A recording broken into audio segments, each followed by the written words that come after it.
लड़की को जानते हो? ये सुनकर अद्विजय ने कोने में खड़ी एक लड़की को देखा। दादी आगे बोली, ये लड़की माथुर परिवार की इकलौती बेटी है। मैं चाहती हूँ कि इससे पहले कि दादी अपनी बात पूरी कर पाती, अद्विजय बोला, मिस माथुर, अभी के अभी इस कमरे से बाहर निकलिए।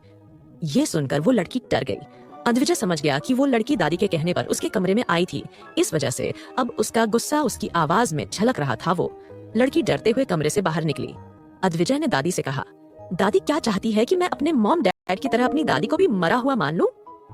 ये सुनकर दादी ने अपने दिल पर हाथ रखते हुए कहा, ये तुम कैसी बातें कर रहे हो? अद्विजय तुम्हारी दादी हूं, तुम ऐसा कैसे कह सकते हो? यार तुम्हारे लिए ही तो मैं जी रही हूं। ये सुनकर अद्विजय बोला, अगर आप चाहते हैं कि मैं ऐसा ना करूं तो आपको अभी आरोही से माफी मांगनी होगी। दादी बोली, क्या मैं उससे माफी मांगू? तुम होश में तो हो, मैं उससे कितनी बड़ी हूं।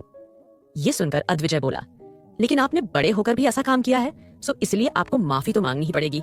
दादी बोली, ठीक है मैं मांगती हूँ उससे वापस माफी। बताओ कहाँ पर है ये वो?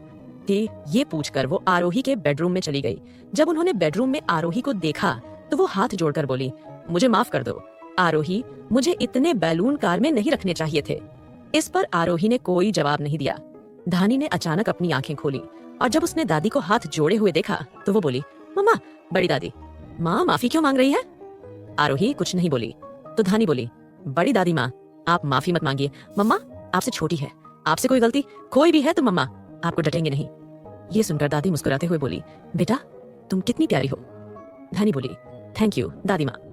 उन्होंने फिर आरोही से पूछा, क्या तुम मुझे माफ कर रही हो? इस पर आरोही फिर से कुछ नहीं बोली, लेकिन धानी की आंखों में देखते हुए उसने उन्हें माफ कर दिया। दादी के जाने के बाद अद्विजय उस कमरे में आया तो अचानक धानी को गोद में लिए आरोही बेडरूम से निकल गई। अद्विजय को समझ आया कि आरोही शायद उससे किसी बात को लेकर खफा है और वही बेडरूम से निकलकर किचन में गई। आरोही ने धानी को किचन काउंटर पर बिठाए हुए कहा, धानी आपने केक नहीं खाया ना, आप केक को मिस कर रहे हो ना? धानी बोली, मम्मा मगर मैं केक खा भी तो नहीं सकती ना। इस पर आरोही बोली, क्यों नहीं खा सकती? भूल गई तुम्हारे हर बर्थडे पर मम्मा ने तुम्हारे लिए हेल्दी केक बनाया है। उसने कहा, थोड़ी देर रुको, कहकर आरोही फ्रीजर में रखे एक छोटे से केक को लेकर आई। क्योंकि उसने ड्राई फ्रूट से ही बनाया हुआ था, उसकी छोटी सी बाइट काटकर आरोही ने धानी को खिलाया। धानी ये देखकर काफी खुश हो गई और बोली, मम्मा आप दुनिया की सबसे प्यारी मम्मी हो। आई लव यू मम्मा, देखना बड़ी होकर मैं आपसे और भी ज्यादा प्यार करूंगी। आरोही ने पूछा, क्यों, अभी तुम्हारा प्यार मुझे मेरे लिए कुछ काम है क्या? धानी बोलियो, मम्मा जब मैं बड़ी हो जाऊंगी तो मैं उल्टा आपको अपनी गोद में कैरी कर लूंगी ना। इस पर आरोही मुस्कुराते हुए बोली, बुद्धू ऐसा कौन करता है? धानी बोली, मैं करूंगी मम्मा, आप देखना। वैसे मम्मा आपने मुझे गिफ्ट नहीं दिया अभी तक। ये सुनकर आरोही हुए बोली, और ये क्या है जो मैं तुम्हें खिला रही हूँ? धानी बोली, मम्मा ये तो बस केक है, आपको मुझे कुछ गिफ्ट भी देना चाहिए ना। इस पर आरोही बोली, तो बताओ तुम्हें क्या चाहिए? धानी बोली, मुझे एक छोटा भाई चाहिए। ये कहते हुए वो काफी एक्साइट लग रही थी। आरोही के चेहरे का रंग ये सुनते ही फीका पड़ गया। उसने कहा, धानी क्या आपको सच में एक छोटे भाई की ज्यादा जरूरत है? गर्वित भी तो आपका भाई जैसा है। धानी बोली, नहीं मम्मा, गर्वित ने मुझसे कहा है कि वो मेरा भाई नहीं हो सकता। ये सुनकर आरोही कंफ्यूज हो गई और पूछने लगी, क्यों ऐसा क्या हुआ है?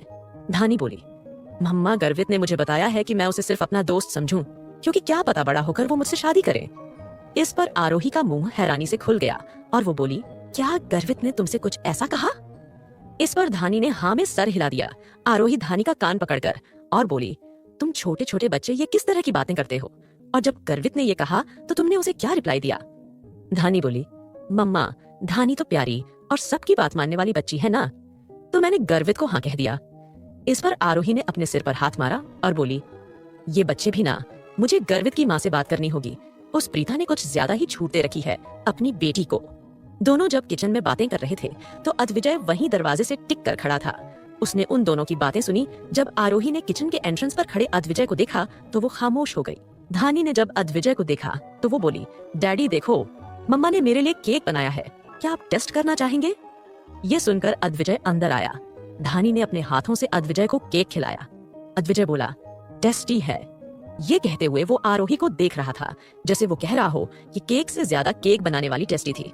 लेकिन आरोही फिर से अद्विजय को इग्नोर करते हुए दूर चली गई। धानी बोली, डैडी लगता है मम्मा आपसे बहुत नाराज है, आपको ना आज रात काफी मेहनत करनी होगी। ये सुनकर अद्विजय अजीब महसूस करने लगा। आरोही ने भी धानी की ओर देखा। कुछ देर बाद अद्विजय मुस्कुराते हुए बोला, डैडी, जरूर आज रात काफी मेहनत करेंगे। अच्छा। इस पर आरोही बोली, कोई जरूरत नहीं है धानी, आज से तुम मम्मा के साथ गेस्ट रूम में सोओगी। धानी बोली, नो मम्मा, आप भूल गए कि बर्थडे पर मैंने आपसे क्या गिफ्ट मांगा है। आपको मेरा गिफ्ट देना होगा। बस, मैं कुछ नहीं जानती मैं, और अब अपने दोस्त गर्वित के साथ सो जाऊंगी। इस पर आरोही और अद्विजय एक साथ बोले, कोई जरूरत नहीं है उसके साथ सोने की। ये कहते ही उन दोनों ने एक दूसरे के चेहरे को देखा और फिर दोनों ही खामोश हो गए। वो दोनों काफी प्रोटेक्टिव पेरेंट्स की तरह रिएक्ट कर रहे थे। वो अपनी मासूम बेटी को किसी लड़के से मिलने पर रोक लगा रहे थे। कुछ ही देर में वो दोनों धानी को लेकर बेडरूम में पहुंचे। धानी की ड्रेस चेंज कराने के बाद आरोही बिस्तर पर आई। उसने धानी को थपकी देते हुए और लोरी सुनाते हुए सुलाया। जब वो सो गई तो अद्विजय धीमी आवाज में बोला, क्या तुम सो गई? इस पर आरोही ने हाँ में सर हिलाया।